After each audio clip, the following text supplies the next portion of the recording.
lagi. Jadi masih harus semangat. Kita nyanyi dulu ya. Nyanyi lagu Garuda Pancasila. Mau nyanyinya duduk apa sambil berdiri? Berdiri atau duduk? Boleh duduk, boleh berdiri. Pengennya gimana? Duduk. Oke, duduk. Tapi nanti sambil tepuk tangan ya. Garuda Pancasila. Oke gitu ya. Ini sudah kasih liriknya.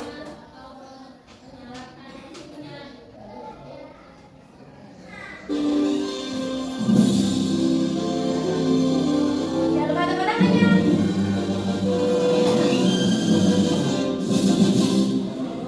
Pancasila, aturan bertuturmu, patriot proklamasi, sedia berkorban untukmu. Pancasila dasar negara, rakyat makmur sentosa, pribadi bangsamu. Ayo maju, ayo maju, maju, ayo maju, maju. Lagi.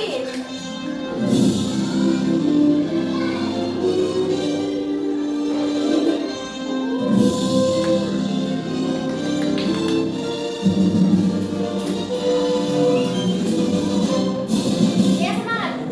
Pancasila, aturan bertuturmu, proklamasi, sedia berkorban untukmu. Pancasila dasar negara, rakyat adil makmur sentosa, pribadi bangsamu. Ayo maju, maju, ayo maju, maju, ayo maju, maju. Oke, sudah tepuk tangan. Kita semangat. Nah, kan tadi kita udah nyanyi lagu apa? Garuda Pancasila. Tadi nggak tahu nggak Garuda itu merupakan simbol apa? Oke, benar sekali. Nah, karena tadi kita udah menyanyikan lagu Garuda Pancasila yang pastinya sudah menumbuhkan semangat kita. Nah, selanjutnya sudah mau tanya, pernahkah kalian memiliki pengalaman untuk menghemat energi di rumah? Energi listrik di rumah. Ada yang pernah? Angkat tangan. Ayo, baiklah. Oke, benar. Ada lagi kalau di rumah biar nggak boros listriknya, biar nggak boros listrik apa, Mas Faik? Iya, mematikan kipas. Ada lagi. Kalau nggak di rumah boleh di sekolah. Oke, Mas Hafiz. Oke, benar. Ada yang lagi yang tangannya tinggi, nggak apa-apa. Siapa? Mbak Salsa? Oke, benar. Jadi kalau misalnya sudah mandi gitu, airnya sudah penuh, dimatikan ya, jangan dibiarkan kerannya tetap terbuka. Nanti airnya bisa tetap mengalir sampai habis. Nah, selanjutnya Ustazah mau menjelaskan ke kalian kenapa tadi Ustazah menanyakan kalian kok gimana cara menghemat energi. Nah, ini Ustazah mau menampilkan apa yang akan kita pelajari. Nah, yang kita pelajari yaitu tema 4 subtema 1 tentang globalisasi di sekitarku. Sebelumnya nggak tahu globalisasi itu apa? Global, artinya iya, dunia. Nah, berkaitan tentang globalisasi sesuatu yang global. Oke, nah apa yang akan kita pelajari? Nah, yang pertama kita akan mempelajari tentang peran Indonesia dalam berbagai bentuk kerjasama di bidang sosial budaya dalam lingkup ASEAN. Yang kedua, menggali isi teks eksplanasi yang berjudul menghasilkan energi listrik. Nah, ini sedikit saya bahas yang tadi kenapa kita harus menghemat listrik. Terus yang tiga, mengidentifikasi cara menghasilkan energi listrik dengan benar. Jadi kita belajar tentang salah satu cara tentang menghasilkan energi listrik. Kita nanti tahu, oh ternyata energi listrik itu dapat dihasilkan dengan cara ini loh. Selanjutnya, nah, apa saja bidang bentuk kerjasama yang diikuti oleh Indonesia untuk memberikan perannya dalam lingkup ASEAN? Sebelumnya saya mau tanya, ada yang tahu ASEAN itu apa?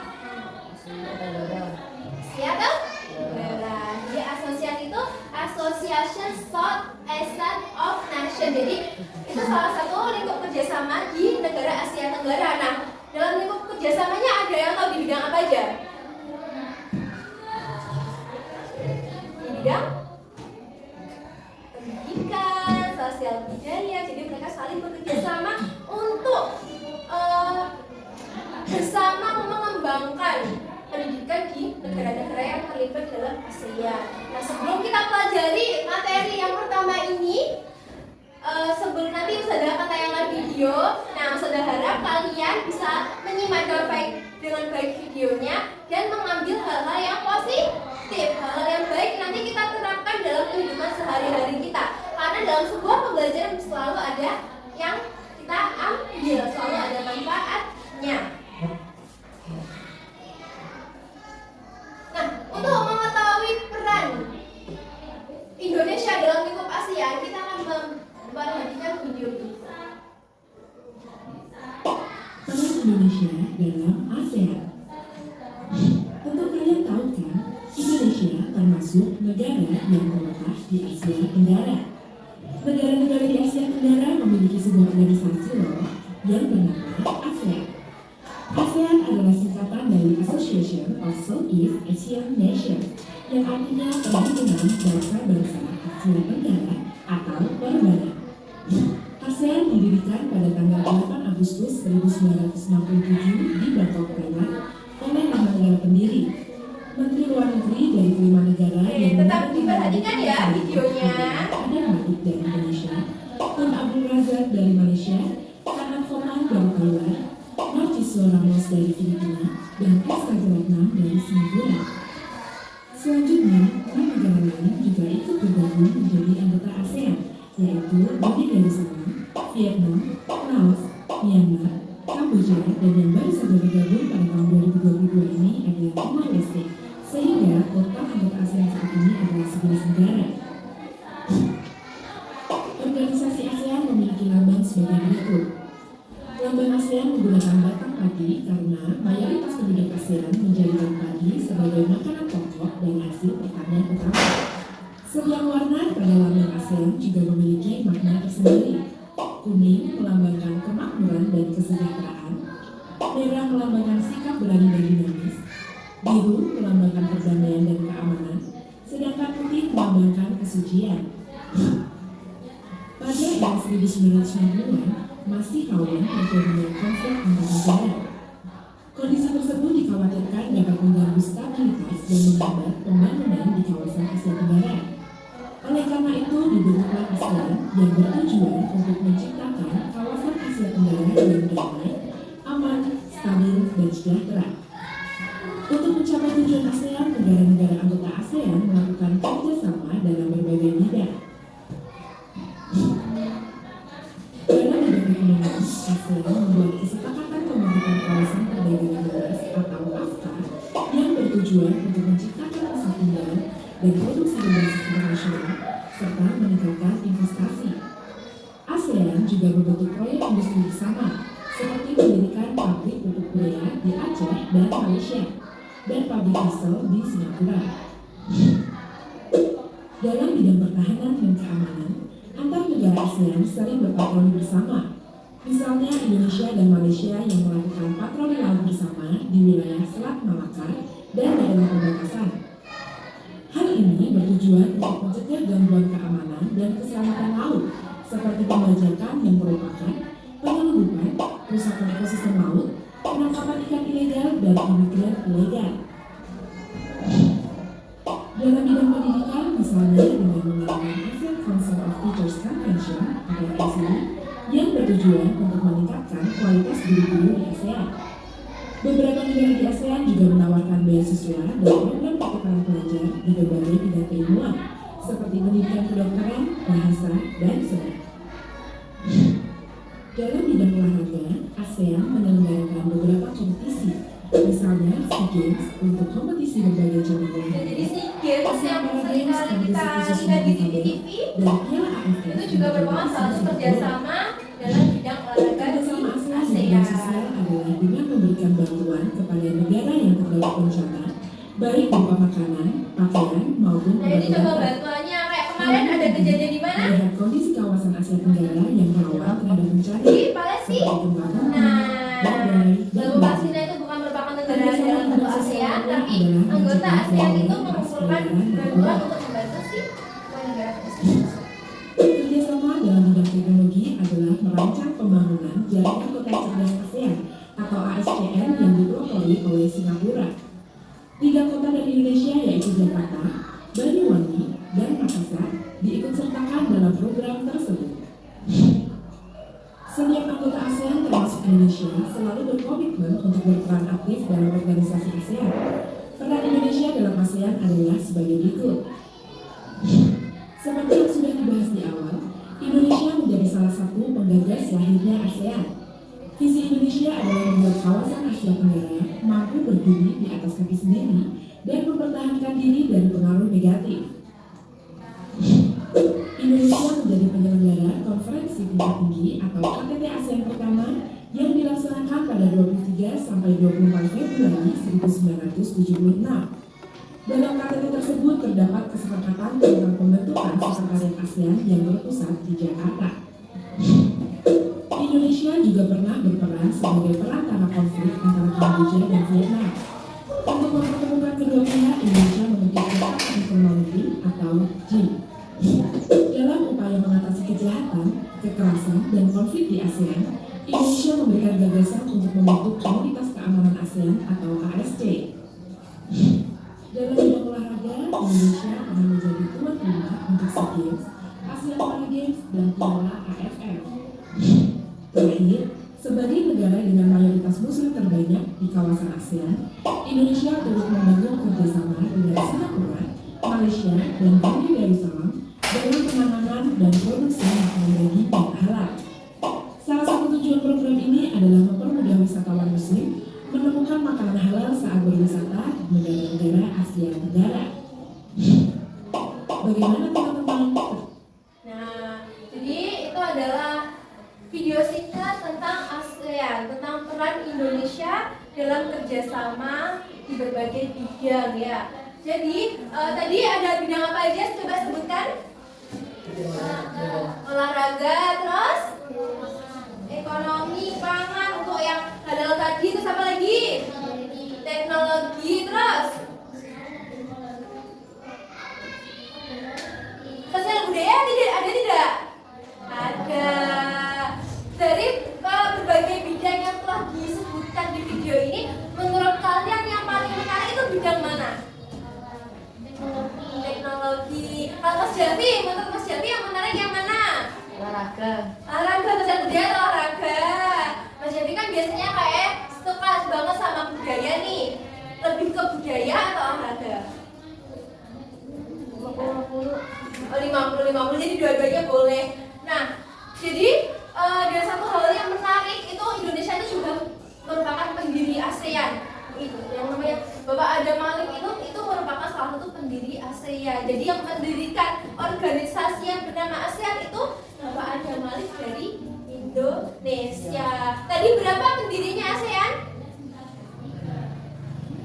Ada berapa? Ada berapa? Lebih keras? Iya, 5. Tepuk tangan untuk Mbak Kira. Oke, benar. 5. Yang pertama ada Bangkok, Thailand, Indonesia, sama mana lagi? Malaysia sama? Oke. Nah, jadi dalam SEA Games juga Indonesia apa itu menjadi tuan rumah ya. Jadi kalau jadi diam-diam itu bukan diam-diam. Jadi yang perlu kita ketahui bahwa Indonesia itu di dunia luar itu juga sangat terkenal. Salah satunya itu tadi berkontribusi untuk membuat makanan halal. Jadi biar di tiap-tiap negara ada juga makanan halal. Jadi nanti kalau kita jalan-jalan ke negara Hong Kong, walaupun negaranya bukan mayoritas Islam, kita bisa menemukan makanan halal. Nah, kalau kita mau jalan-jalan ke mana? Ke Singapura, kita juga menemukan makanan halal. Nah, selanjutnya kan tadi awal kan sudah bahas tentang sosial budaya. Jadi kalau terkait sosial budaya, bidang sosial budaya, kerjasama Indonesia dalam bidang sosial budaya, salah satunya itu dalam kegiatan tari-tari, seperti itu, dalam kegiatan budaya, perwayangan, Jadi Indonesia mengenalkan berbagai budayanya ke negara-negara lain, lalu melakukan seperti pertukaran pelajar, seperti mendatangkan orang dari luar untuk belajar mengenal kultur, mengenal budayanya di Indonesia, dan sebaliknya Indonesia juga bisa mengenal budaya-budaya di luar. Tujuannya buat apa? Tujuannya agar budaya, karena yang namanya budaya itu yang pastinya yang sudah mendarah daging di Indonesia. Padahal ada beberapa budaya yang sudah hampir dilupakan. Nah, tujuannya agar budaya itu tetap terjaga. Jadi gitu.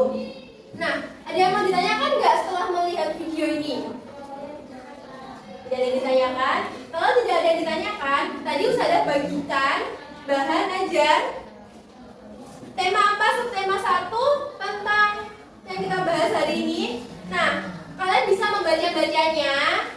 Di situ ada materi-materi yang akan kita pelajari pada pembelajaran kita pada pagi ini.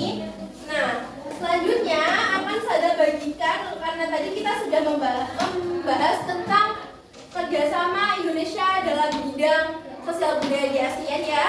Jadi saya minta kalian untuk mengerjakan lembar kegiatan peserta didik 1. Jadi kita akan belajar tentang ini. Kita mencari apa itu sosial budaya. Jadi ini dibaca dulu teksnya, lalu dijawab. Ada 1, 2, 3, ada 5 pertanyaan terkait kerjasama Indonesia di ASEAN dalam bidang sosial budaya. Ini salah satu pengaruh, salah satu keikutsertaan Indonesia dalam bidang sosial budaya di ASEAN. Menurut Hillary Clinton, promosikan angklung ke dunia. Jadi angklung itu sudah mendunia, nggak hanya di Indonesia saja. Sudah pernah lihat angklung? Nah. Ada yang belum pernah lihat? Kalau yang belum pernah lihat, nanti kamu sudah lihatkan angklung. Jadi angklung itu merupakan salah satu alat tradisional yang menghasilkan sebuah suara di nadanya. Jadi angklung itu jadi nggak harus kita, jadi angklung juga bisa. Nah, itu sudah berikan ya, bisa dikerjakan. Kalau bingung boleh bertanya, jangan lupa diberi nama, biar apa? Biar sudah tahu ini pekerjaannya siapa. Hanya 5 soal, dibaca dahulu.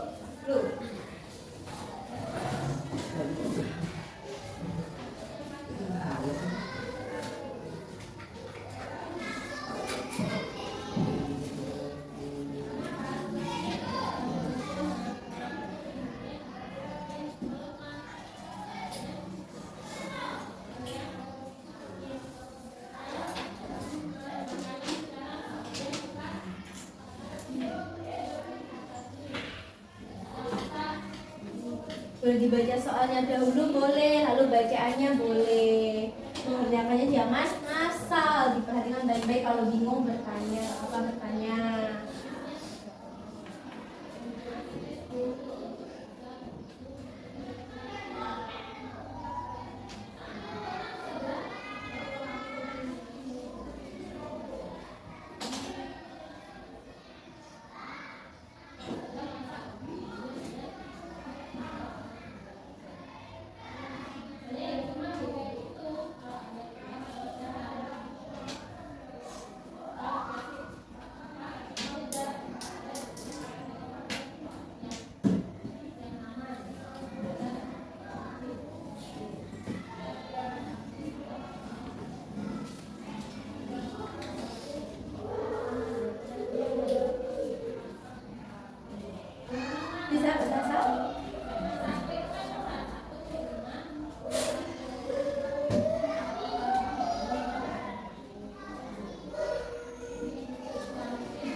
Kalian mengerjakan LKPD 1 itu melihat dari bahan ajar yang sudah diberikan boleh loh ya. Jadi kalau misalnya menurut kalian di bacaan itu nggak ada soal yang harus berkenalan, harus mencari di lain sumber belajar, itu sudah sediakan di bahan ajarnya. Kayak gini.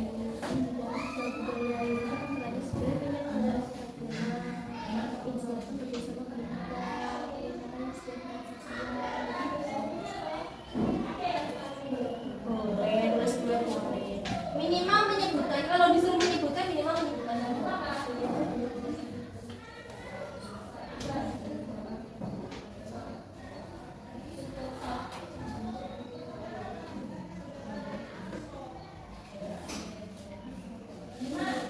Yang mudah dulu dikerjakan nggak apa-apa. Kalau yang sulit nanti dulu nggak apa-apa.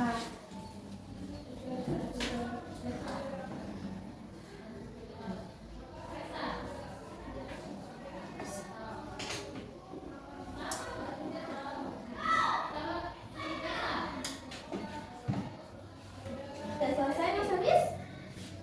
Mana pesannya? Ini pesan dulu. Pesan tidak? Belum ada? Ini ambil lagi dulu pesannya. Kasih nama dulu ya. Jangan lupa namanya. Rio, yang aku tulis nama ini.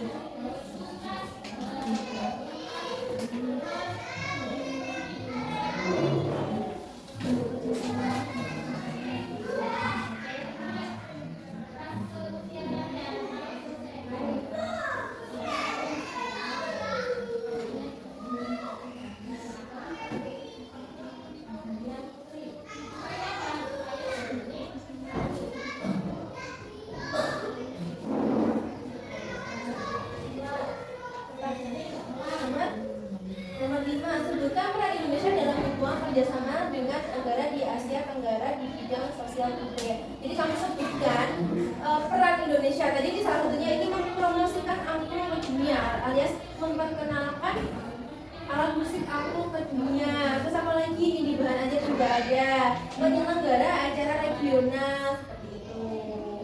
Terus ini siapa kerjasama pendidikan itu. Kalau diminta menyebutkan, minimal menyebutkan dulu. Wah.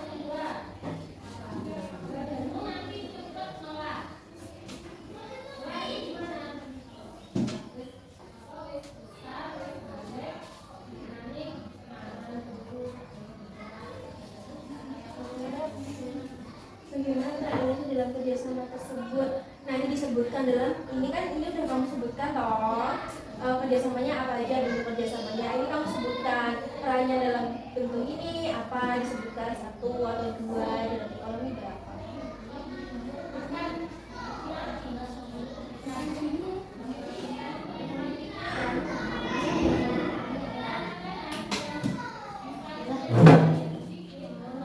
Gimana? Boleh. Jangan lama-lama lo ya. Gimana? Baiklah. Benar, ya. Good. Gimana Mas Adit, ada yang bingung? Ada yang bingung? Peran angklung dalam acara tersebut. Di sini itu angklungnya digunakan untuk apa? Angklungnya digunakan untuk apa?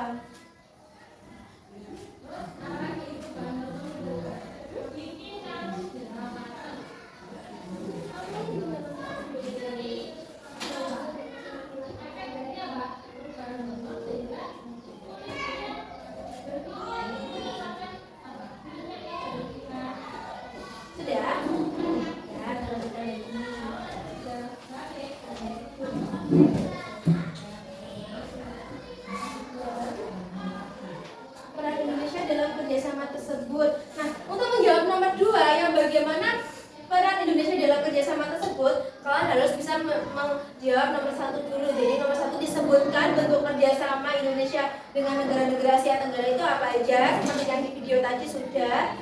Terus kalau sudah disebutkan bidangnya apa aja, dikerjakan nomor 2, per bidang menyebutkan satu aja boleh. Jadi misalnya tadi bidang pendidikan, contohnya ada pertukaran pelajar, itu seperti itu. Gimana?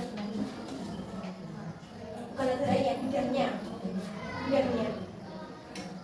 ekonomi, pendidikan, benar sekali. Tiga aja nggak apa-apa, benar. Nah, namanya kita udah berdua kan? Jadi disebutkan tadi kan kamu udah punya nomor ini, disebutkan dalam bidang politik peran Indonesia itu sebagai apa, dalam bidang ekonomi peran Indonesia itu sebagai apa.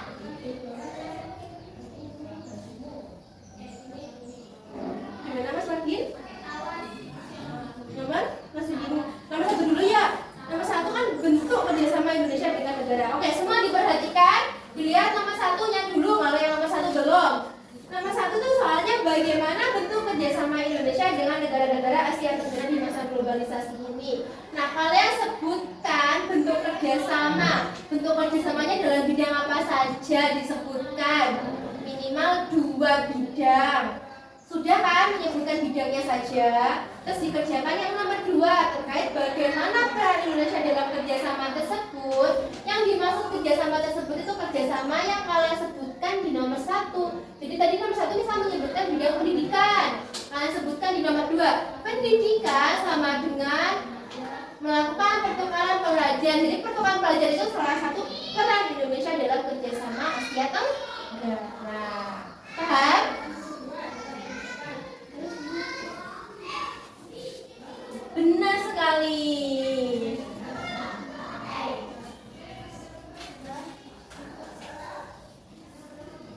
5 menit lagi ya.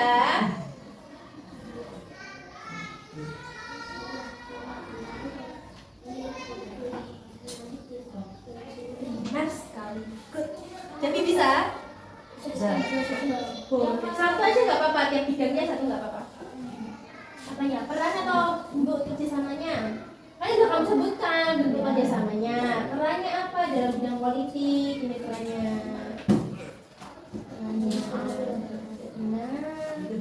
Itu boleh kalian belajarnya, boleh kalian garis bawahi, boleh loh. Minimal 3. Kalau nomor 1.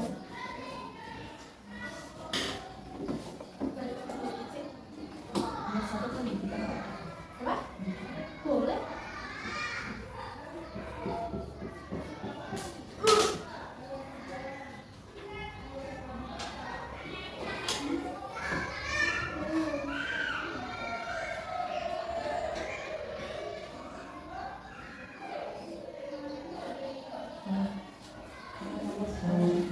Disebutkan perannya.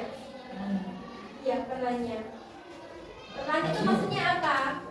Apa yang dilakukan Indonesia dalam bidang itu? Sudah dikumpulkan. Kalau sudah boleh dikumpulkan ya di meja Ustazah sini.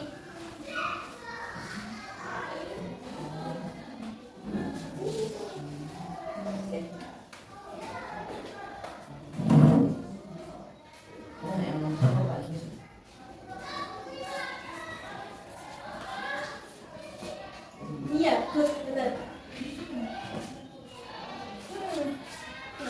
Iya, benar. Sabar.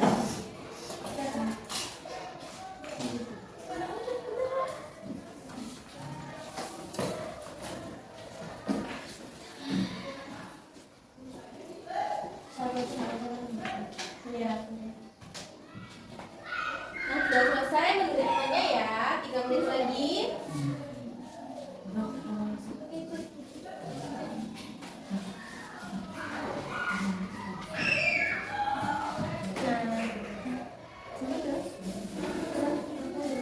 Digunakan caranya apa? Digunakan untuk apa? Bermain apa?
kalian. Sudah pilih secara acak ini.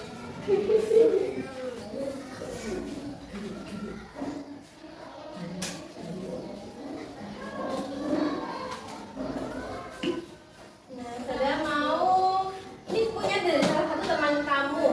Saudara gak mau menyebutkan namanya. Oke? Jadi jawabannya teman kamu yang nomor 1, bagaimana bentuk kerjasama Indonesia dengan negara-negara Asia Tenggara di masa globalisasi ini? Menggunakan sosial budaya, bidang olahraga, bidang pendidikan. Jadi ini pengalaman benar ya, Ca. Jadi kerjasama Indonesia itu dalam berbagai bidang, ada bidang sosial budaya, olahraga, dan pendidikan. Terus bagaimana perannya? Kalau perannya di dalam sosial budaya, menggunakan tarian tradisional, menampilkan angklung ke dunia. Terus olahraganya membentuk SEA Games.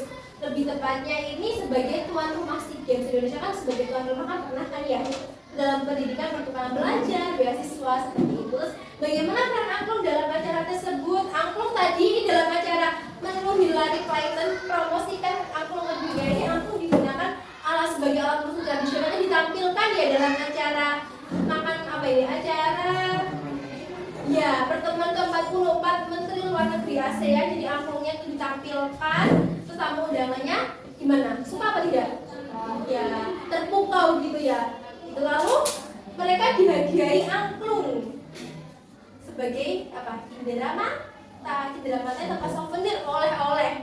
Jadi para menteri itu mendapatkan angklung untuk dibawa pulang. Jadi seperti itu.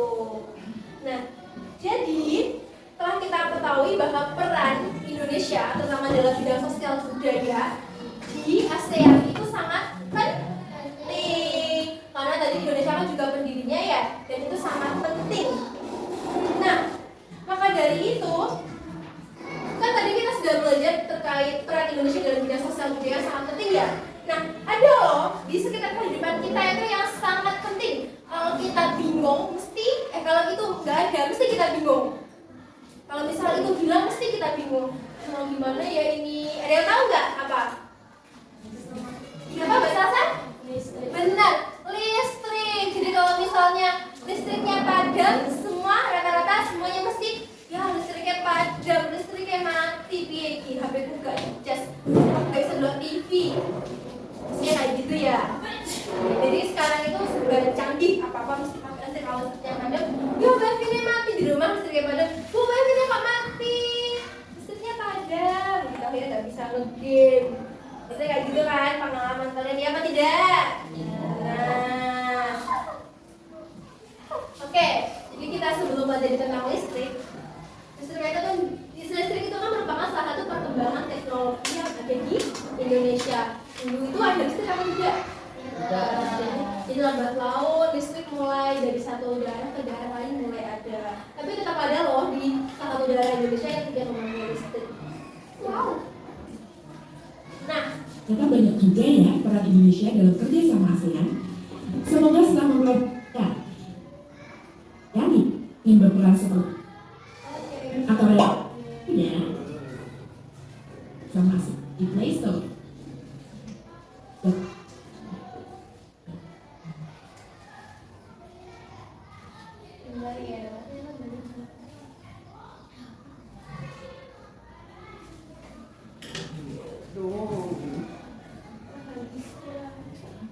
Oke, selanjutnya saya akan menjelaskan kalian tentang teks eksplanasi.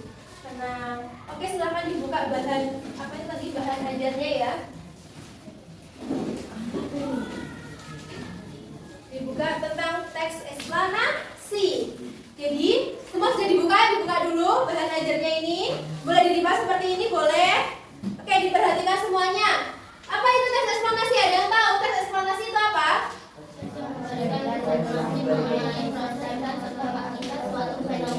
Nah, jadi teks eksplanasi itu proses. Jadi yang menjelaskan suatu proses dan sebab akibat suatu fenomena. Apakah harus suatu fenomena saja? Harus. Jadi kalau bukan fenomena itu tidak boleh ya. Karena ini teks eksplanasi itu fungsinya memberikan pengetahuan. Nah, memberikan pengetahuan kepada pembaca.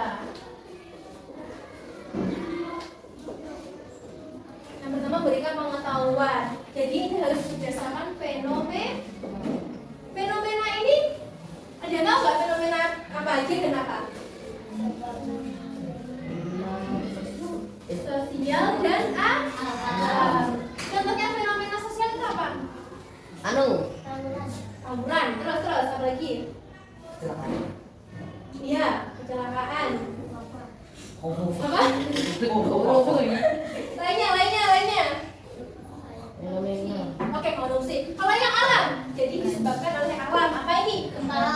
Kalau biasanya yang terjadi di sekitar kita, ini apa? Banjir. Nah, kejadian kemarin hujan badai sampai di beberapa wilayah Kota Blitar banjir dan bahkan di depan jalan raya sekolah kita itu air ke sungainya airnya meluap. Jadi ditulis di depan rumah Javi ya, Iya.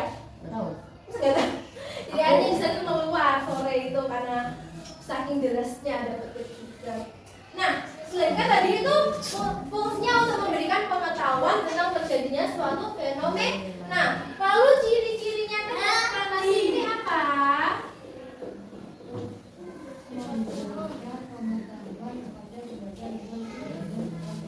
Yang pertama, bersifat umum dan informatif. Ada yang tahu informatif itu apa? Memberikan informasi. Terus berisi proses.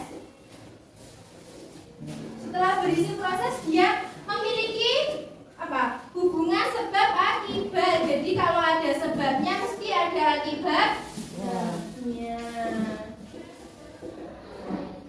Contohnya, kenapa kok bisa terjadi banjir? Karena hujan deras. Jadi seperti itu. Jadi teksnya menjelaskan tentang hari ini tuh hujan badai sehingga membuat air sungai meluap dan terjadi banjir ya. Terus memuat fakta. Jadi eksplanasi ini harus berdasarkan fakta.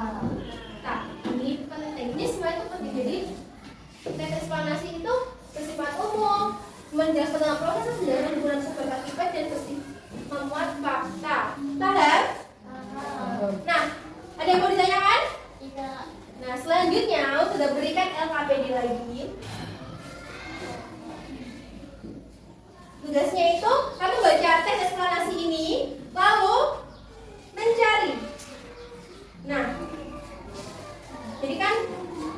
jadi teks eksplanasi itu terdiri dari 3 paragraf. Apa itu 3 struktur? Yang pertama ada topik, yang kedua penjelas, yang ketiga penutup. Jadi nanti kalian setelah membaca informasi di sini itu ditulis topik masalahnya apa, penjelasnya apa. Boleh kalau dari penjelas itu disingkat aja, terus dicari kesimpulan. Kesimpulan itu bisa di paragraf terakhir. Kalau topiknya itu paragraf pertama.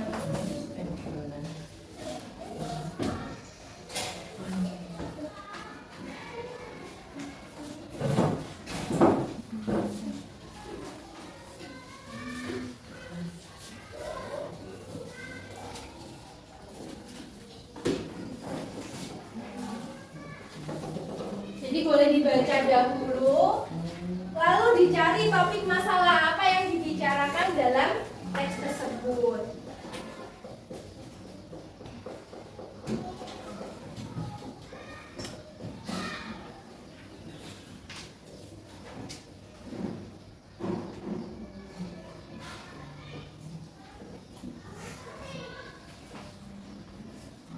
Dibaca terlebih dahulu.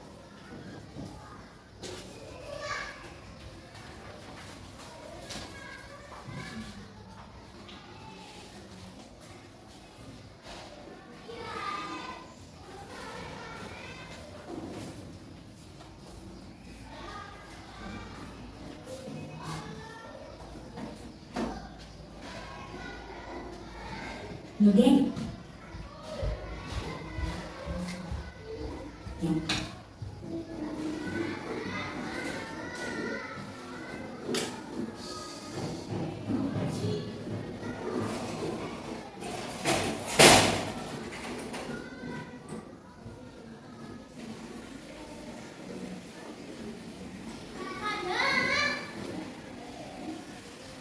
Oke.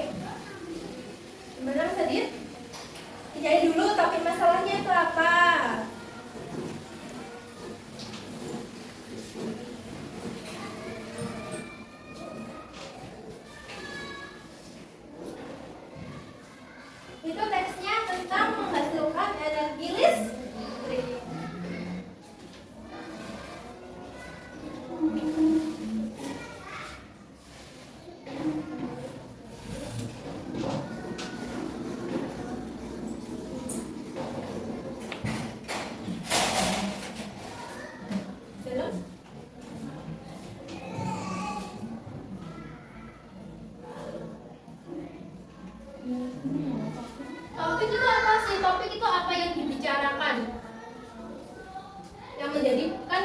topik masalah, berarti apa yang menjadi masalah di situ, apa yang akan dibicarakan apa?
Singkat aja.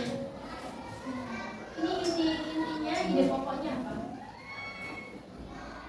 Ide pokok dari paragraf kedua. Jadi maksudnya itu kan paragraf kedua kan tidak menjelas. Jadi ide pokoknya itu apa? Inti dari kalimat utama. Kalimat utamanya itu apa?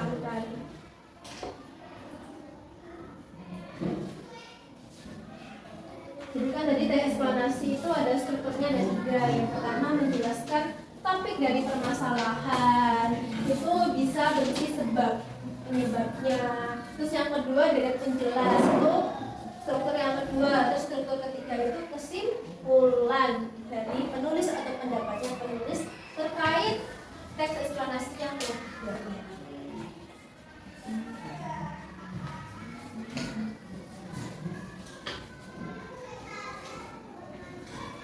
Sudah?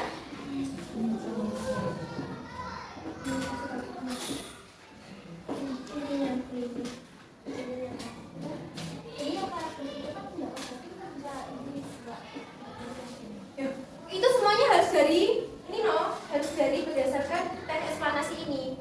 Ini kan pendapat penulis. Benar, tapi harus berdasarkan dari teks yang telah kalian baca itu.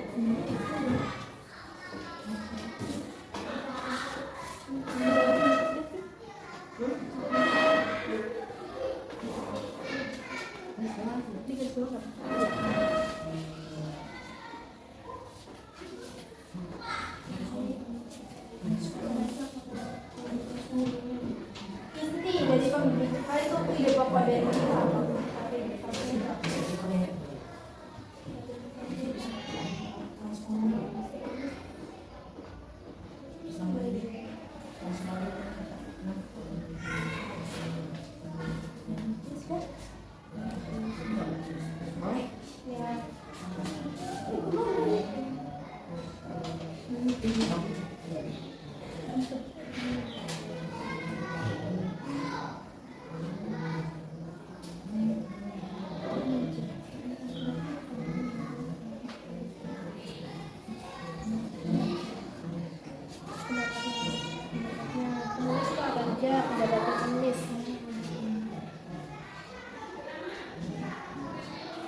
sudah?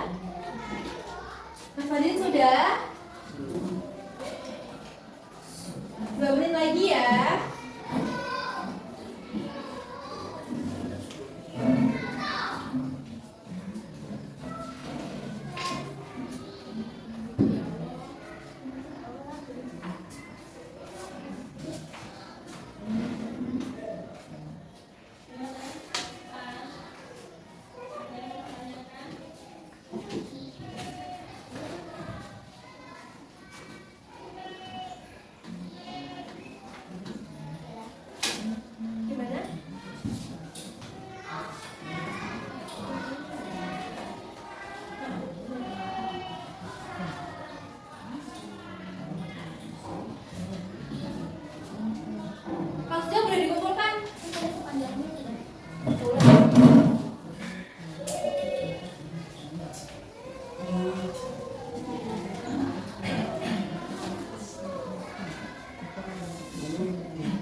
tadi kalian tes panasnya tentang apa ini? Iya, menghasilkan energi listrik. Jadi ternyata itu listrik itu bisa dihasilkan dari apa? Energi Air. angin.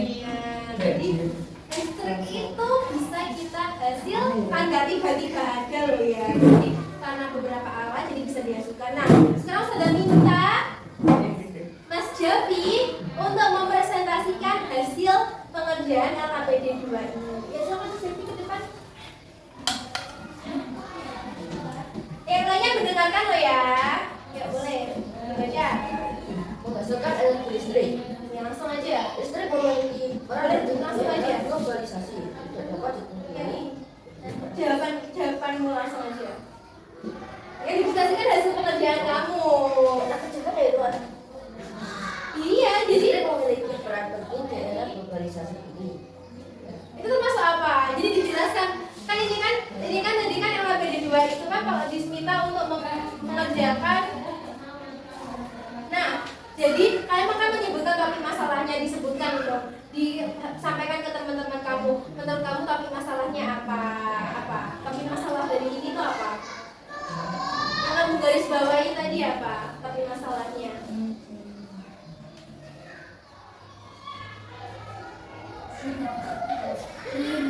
Bingung? Ada yang mau menggantikan Mas Javi? Siapa? Boleh angkat tangan. Mbak Iva, Mbak Kiran, Mbak Salsa. Gimana? Siapa? Jadi disebutkan, jadi topik masalah kamu paragraf 1 topik masalahnya apa? Yang kamu kerjakan tadi, yang kamu garis bawahi tadi, apa topik masalahnya? Iya. Udah gantian ke temennya, gantian ke temennya. Ayo coba Mbak Salsa aja sini, Mbak Salsa. Sini punya aku mana? Coba cari sendiri punya kamu mana?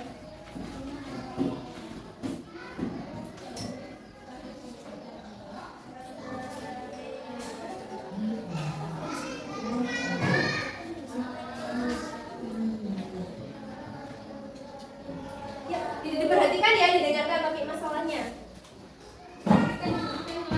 Inilah satu topik masalah. Listrik menjadi peran penting di era globalisasi yang dapat dimungkiri bahwa globalisasi terjadi karena perkembangan teknologi di berbagai bidang yang didukung oleh peran listrik seperti sumber energi dalamnya. Dengan ditemukannya televisi, komputer, dan telepon genggam, arus informasi kemudian berubah dengan begitu cepat seperti negara asing dari belahan dunia. Kebetulan ekonomi listrik kemudian menjadi suatu hal yang harus dipenuhi bagi semua negara di era globalisasi. Oke, sudah tepuk tangan untuk Mbak Salsa. Jadi seperti itu ya, topik masalahnya apa, dan jelasnya apa, dan kesimpulan. Nah selanjutnya silakan dibuka bahan ajarnya, diperhatikan pembangkit listrik mikrohidra. Karena tadi kita sudah membaca dalam menghasilkan energi listrik. Nah kita akan tadi sebenarnya sudah bikin apa itu gambar di sini, tapi ternyata belum masuk pasti, jadi sudah gambar yang jelek. Kalian sudah nggak bisa. Kalian bisa memperhatikan dari bahan ajar ini atau di sini aja. Tolong dibagikan ke sakit teman-teman.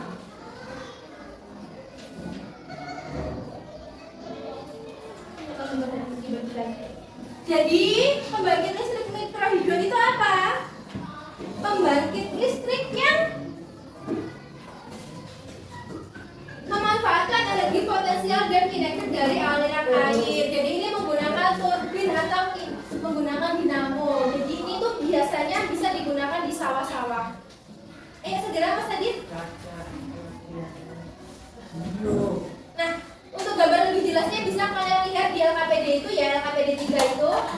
Diperhatikan secara jelas itu ada yang belum dapat? Saya. Mas Javi belum dapat ini. Ini loh Mas Javi. Nah, yuk sudah dulu Mas Adit. Jadi harusnya gimana dari aliran sungai ini dia mengarah, ini digerakkan oleh kincir air. Kincir airnya digunakan untuk apa? Untuk menghasilkan energi kinetik. Jadi kinetik itu gerak. Jadi menghasilkan gerakan. Terus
boleh.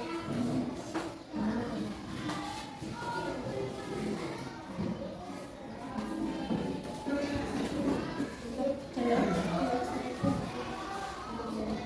Nah, benar sekali. Iya.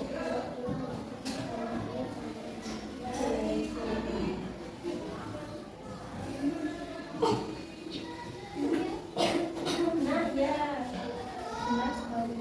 Boleh dipana, boleh ditulis apa, setelah kalian siapanya kalian.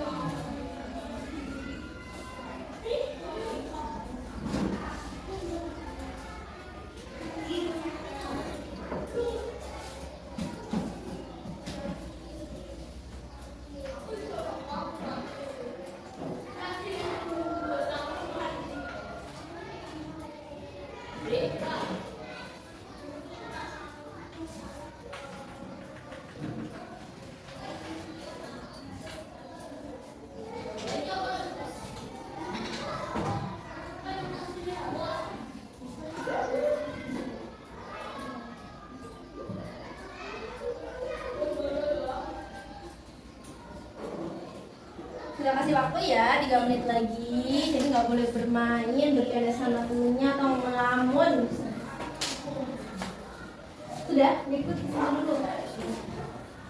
Kakak udah selesai, ayo teman lainnya. Jalan.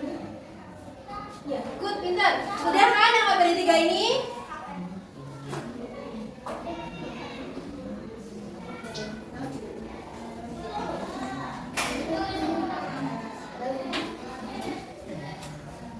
Mana Mas Amis?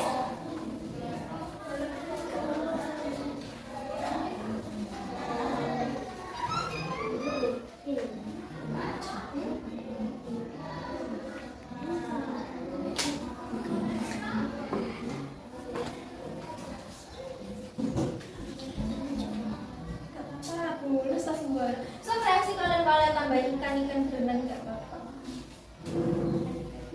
Gimana Mas Fadil, paham?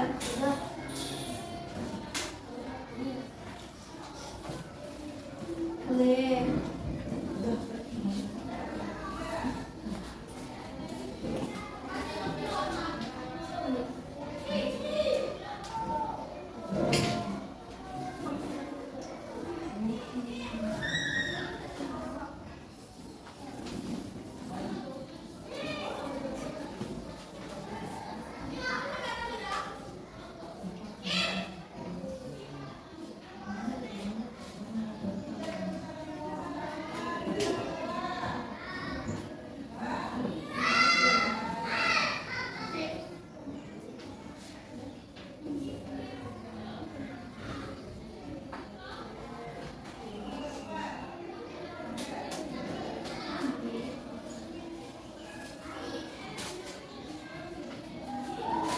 Sudah semuanya? Oke. Nah, silakan dikumpulkan kalau sudah semuanya. Nanti saudara minta salah satu teman dari kalian. Bukan minta sih, saudara mau. Kan tadi udah 2 kali saudara minta. Sekarang dia mau unjuk diri nggak untuk mempresentasikan hasil pekerjaannya? Oke, ya Mbak Iva boleh maju. Yang lainnya dikumpulkan ke saudara dulu. Mbak Iva. Teman-temannya dulu ya.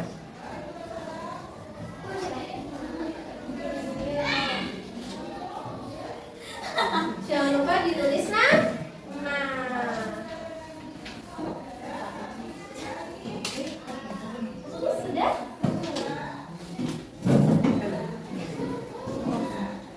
Oke, terima kasih. Oke, good. Ya, yang belum?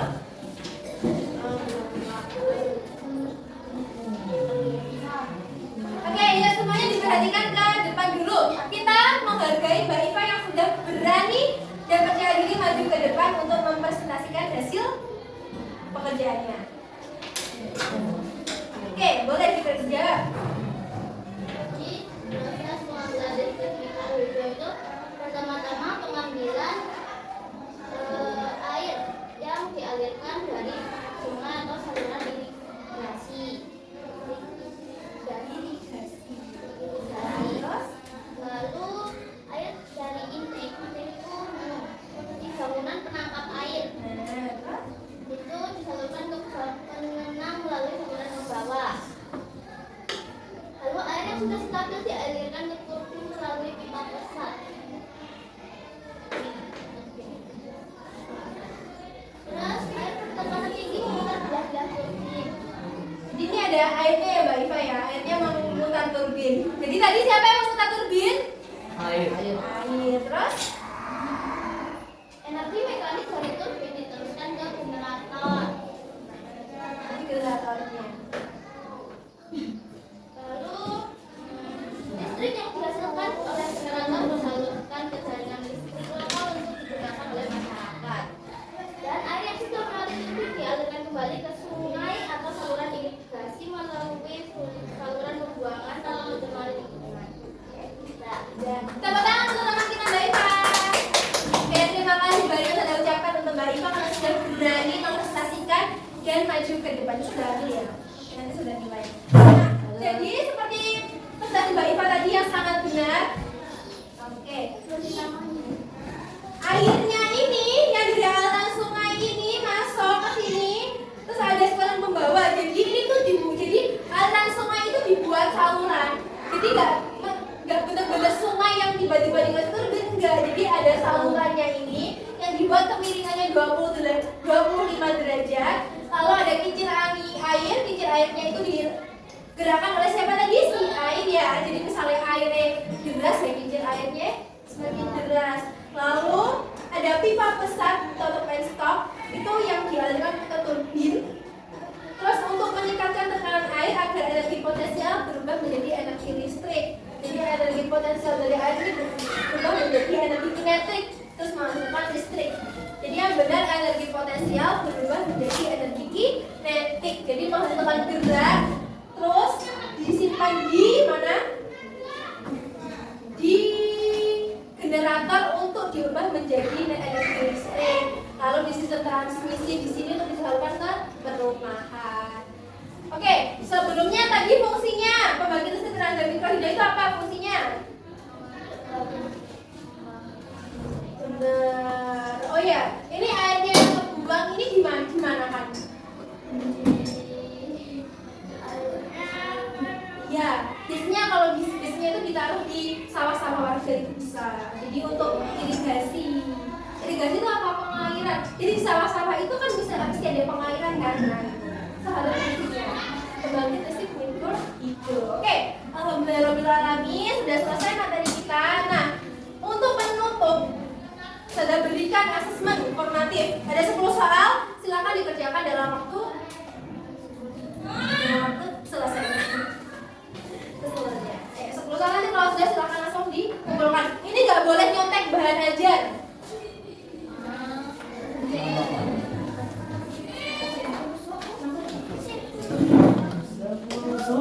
Cuma 10 soal.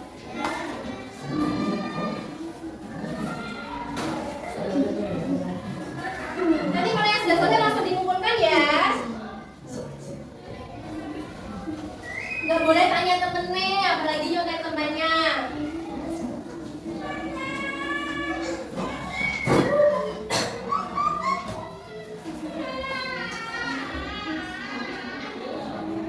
Jangan lupa dikasih nama.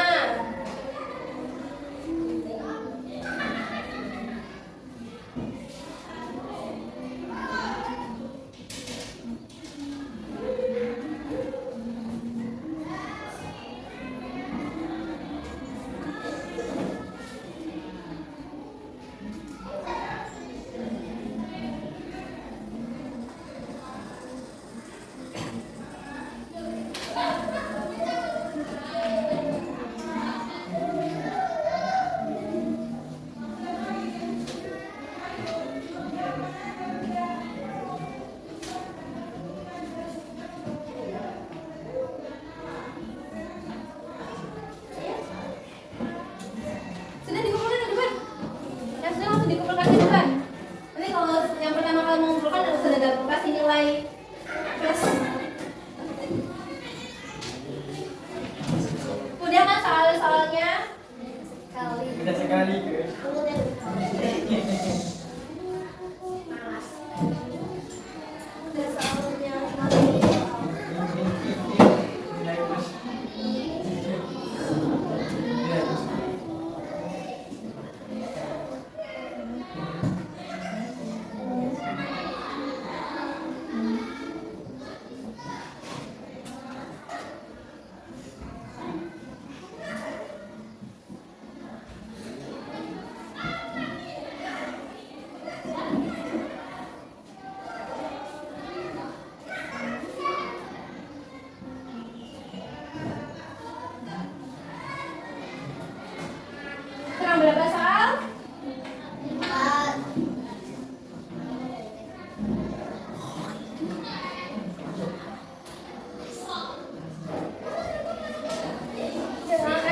akan dikumpulkan?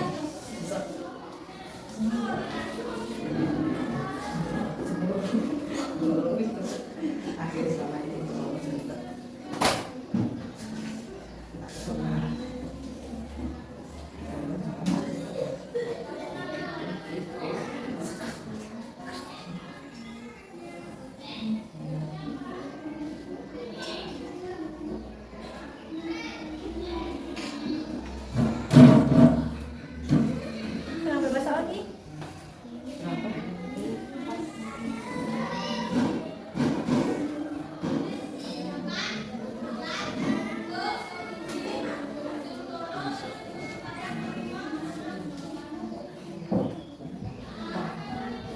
Ya waktunya hampir habis. Gantian sama pelajaran selanjutnya ya. Habis ini pelajarannya apa? Ayo segera.